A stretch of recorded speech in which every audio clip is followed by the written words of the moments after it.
અમદાવાદમાં સાબરમતી નદીનો પશ્ચિમ તરફનો ભાગ અત્યંત વિકસિત છે।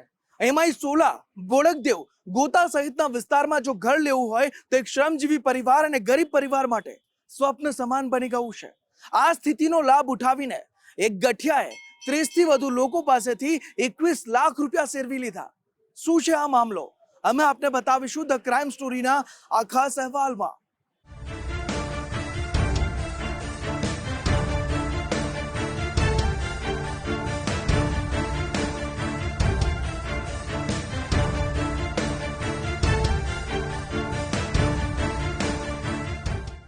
અમદાવાદ જેવા ઝડપથી વિકસતા શહેરમાં ગુજરાતના વિવિધ જિલ્લાઓ નહીં દેશભરના રાજ્યોમાંથી લોકો રોજીરોટી રળવા પહોંચે છે। આ સ્થિતિમાં અમદાવાદમાં પોતાનું ઘર બનાવવું દરેકનું સ્વપ્ન હોય છે। ગુજરાત સરકાર અને કેન્દ્ર સરકારના સહયોગથી પ્રધાનમંત્રી જન આવાસ યોજના હેઠળ હજારો પરિવારોના મકાનનું સ્વપ્ન સાકાર થયું છે। આ સરકારની સર્વશ્રેષ્ઠ યોજનાની આડમાં છેતરપિંડી આચરતા કેટલાક લેભાગુ તત્વો પોતાનું ઘર ભરવા સક્રિય થઈ ગયા છે।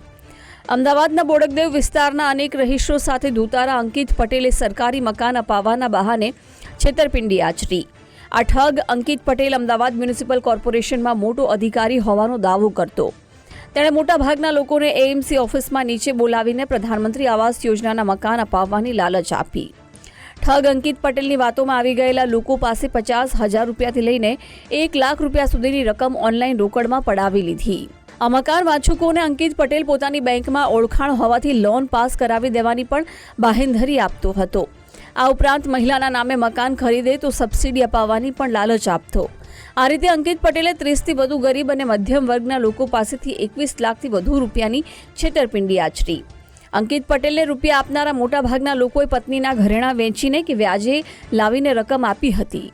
પાર્ટીના જે પ્રધાનમંત્રી આવાસ યોજનાના મકાન બહાર પડ્યા છે અને 50,000 દેવો તમે એટલે કે હું તમને 7,500 રૂપિયાની લોન 7.5 લાખની લોન કરાવીશ અને તમને સબસિડી સાથે બૈરાન નામે હશે તો તમને 5 લાખની લોન થશે।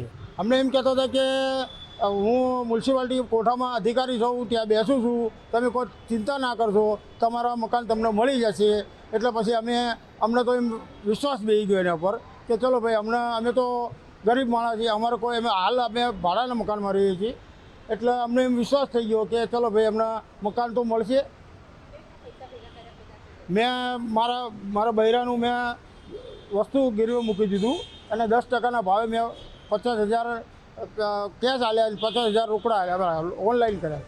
શાતિર અંકિત મકાન લેવા ઈચ્છતા વ્યક્તિની સાથે તેની પત્નીને પણ બોલાવતો, જે બાદ બંને સાથે વાતચીત કરીને જેટલું ભાડું ભરે છે તેટલી 5-7 હજારની રકમના હપ્તામાં જ ઘર પડશે તેવી ગણતરી સમજાવતો। અમદાવાદ જેવા મોંઘા શહેરમાં ઘરનું સ્વપ્ન સાકાર થવાની વાત સાંભળીને મોટાભાગની મહિલાઓ ત્વરિત તૈયાર થઈ જતી હતી। અંકિતની વાતોમાં આવીને ઘરેણાં વેચી રૂપિયા આપનારા પીડિતા નીલાદેવી ચૌહાણે કહ્યું કે અમને માત્ર અમારી મહેનતના પૈસા પરત મળવા જોઈએ। અમે પૈસા વ્યાજથી લાવ્યા હતા, વ્યાજથી લઈને એમને ઓનલાઈન કરેલા છે પૈસા। એમને કીધું કે તમે એ મકાન 50,000 રૂપિયા હમણાં તમે ભરો, પછી 2-3 મહિનામાં તમને મકાન અપાવી દઈશું અને એ પણ 5 લાખમાં તમારે બૈરાન નામે લેશો તો 3 લાખ રૂપિયા તમને સબસિડી મળશે। તો અમે લાલચમાં આવીને પૈસા ભર્યા, પછી એ વાયદા કરતા હતો કે તમે અહીં આવો અહીં આવો। અમે એમને ઘરે ગયા તો એકવાર કે અટક આવી ગઈ છે, ઝાયડસ હોસ્પિટલમાં એડમિટ છે। બીજી વાર ગયા તો એમને ઘરવાળા નથી ઘૂસવા દેતા અંદર અમને કે તમારું મકાન મળી જશે। પછી ડિસેમ્બરની લાસ્ટ 13 તારીખ આપી હતી અમને, એના પછી તો એ ફરાર જ થઈ ગયા, ફોન સ્વિચ ઓફ કરી દીધા। હવે અમારે કંઈ નહીં, અમારા પૈસા પાછા મળી જાય। અમદાવાદના બોડકદેવ પોલીસ સ્ટેશનમાં અંકિત પટેલ વિરુદ્ધ લોકોએ પૈસા ચૂકવ્યાના સ્ક્રીનશોટ સાથે રજૂઆત કરી તો પોલીસે 2 ફરિયાદો દાખલ થતાં ત્વરિત કાર્યવાહી કરીને ગઠિયા અંકિત પટેલને ઝડપી પાડ્યો છે।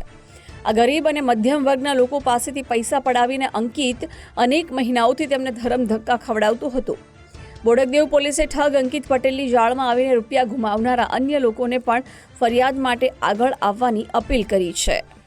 બોડકદેવ પોલીસ સ્ટેશનમાં 2 ફરિયાદ દાખલ કરવામાં આવી છે, 105 અને 106, જેમાં અલગ અલગ બંને દિનેશભાઈ ભાઈલાલભાઈ મકવાણા છે, એ વિરમગામના છે, અને બીજા છે રાજેશભાઈ ઉર્ફે રાજુભાઈ વાડોદરા છે, એ ત્યાંના અમદાવાદના રહેવાસી છે।